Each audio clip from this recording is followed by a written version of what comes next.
So I want to talk to you about a very cool vitamin called vitamin D, D3. This is a vitamin we quite often take for granted or just don't even think about, yet this vitamin is vital, very important to our everyday existence. Just to give you a quick rundown of what vitamin D does for you. Vitamin D is used to absorb calcium into the teeth and bone. And this is something that we all must have. Now, it must work with another vitamin called K2.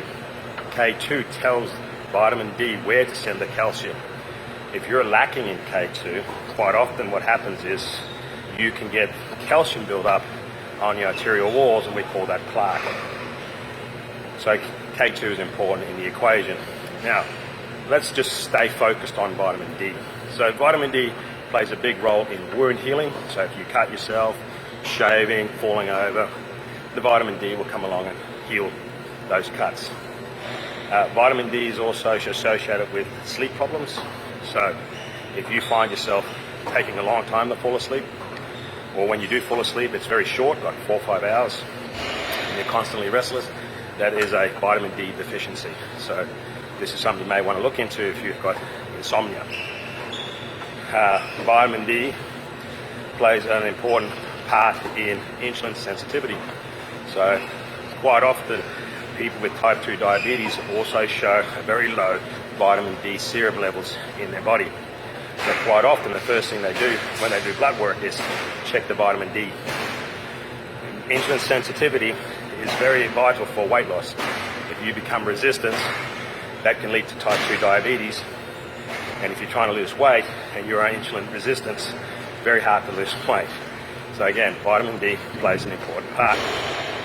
So the question begs, how much vitamin D do we really need? Okay, so a recent study was done on submariners from the US Navy.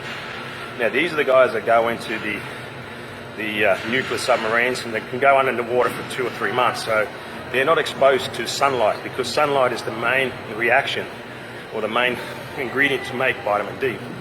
Vitamin D from the sun hits your skin and it makes cholesterol, sulfate and vitamin D. Two are very important.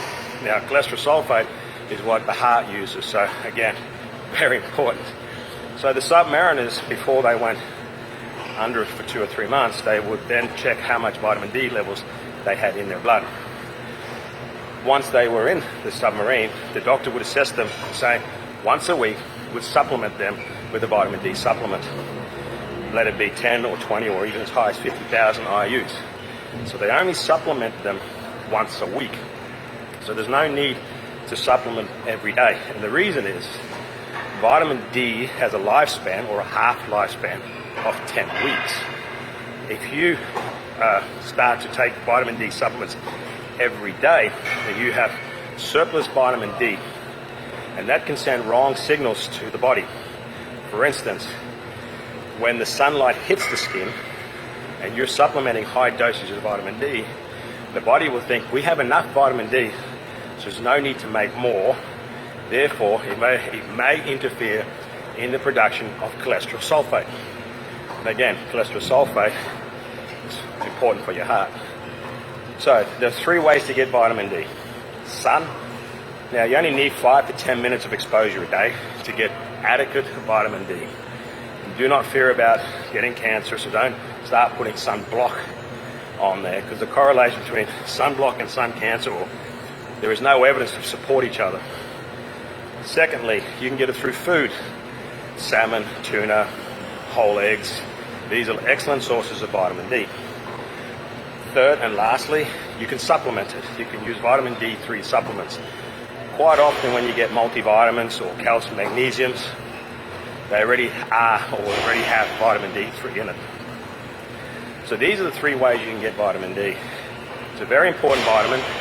I think we take it for granted, and I think we should pay more attention to it, especially if you're trying to lose weight or if you can't sleep properly. I would suggest start looking into vitamin D.